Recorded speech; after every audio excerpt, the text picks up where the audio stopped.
Hello friends, Mr. Heartlight here. I want to talk to you today about the many faces of grief. I call them the 20 faces of grief. I created, as an artist, I wanted to create an image that represented grief. So a long time ago, I had was a staff writer for Living with Loss magazine out of Colorado. Carla Bloy was the editor. And I had many, many articles in there. And in one of the articles, I was talking about grief. Well, that's what the magazine's about. And I wanted to have a drawing, because I'm an artist. And I wanted to draw a picture that represented the image of grief. And so I created an image, and I called it Grief. But as I was working on it, it takes me quite a while to do 18 by 24 image of a portrait, because I'm a portrait artist. So through all the years of my grief, some 30 years of my grief experience, and looking in the mirror and looking at my family and my friends and the many bereaved that I've worked with the past 20 years, I've seen these faces, all these different faces of grief, that there is no one size fits all in grief. Everybody follows a different journey, a different path, and maybe at a different spot in an emotional component of their persona. So we all go into those different areas.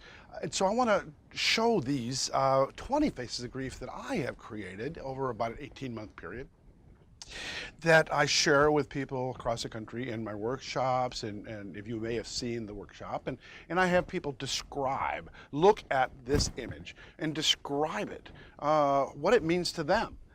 As the artist, I had a certain idea that I wanted to create in this piece of work that represented a certain emotion that one may or may not experience in grief. It may not correspond with what you, the griever, thinks this image represents. So I'm going to go through these images one at a time and talk about them as the artist, the creator, and why I created this particular image. And we will go through these in a series. Not to blog down this whole video, so there may be several videos that go over this. Of the 20 that I do, there are only 2 that are in any type of order. One is the very first one, and the one is the very last one. That's the beginning of our journey and kind of where we hope to be in our journey. And all the emotions in between can consort with each other, sister emotions that may come you may experience many of these at one time. Or may you never experience any of these, depending on you and your journey. It's so, so unique. So I want to start off with the first face. This is pictured here in front of you now. This face I call shock.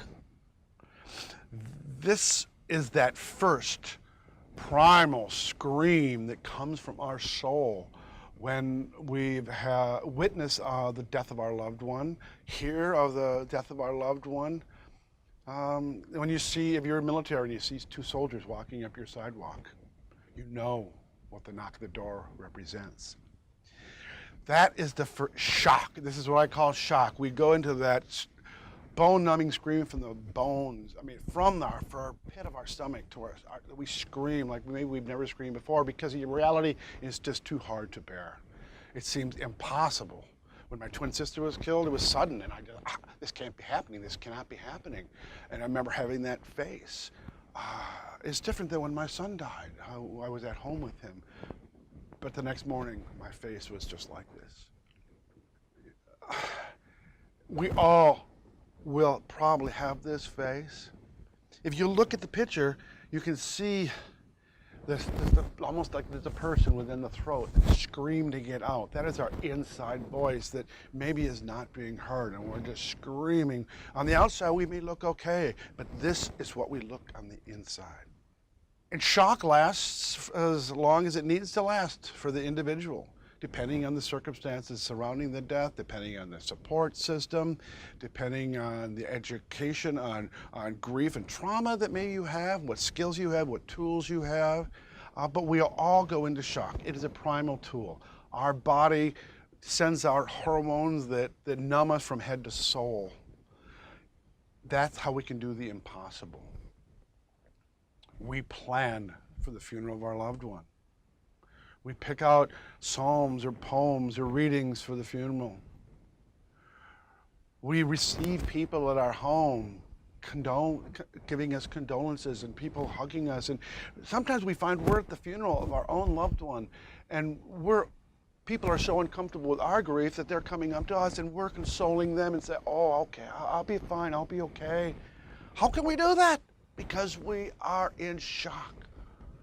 We have levels of cortisol and other hormones in our system which are numbing us, giving us the ability to do the impossible and bury our loved one. So if you see this face in the mirror, know you are not alone. And you may see this face at different times throughout the years. Grief is not on a time schedule. Grief comes and goes like a biorhythm chart. So know that when you have a good day, there may be a bad day to follow, and if you have a bad day, there may be a good day to follow. But if you feel this scream within you, let it out. Go someplace where you can actually scream. Grief is so physical. Grief is body, mind, soul, and spirit. Help with your body.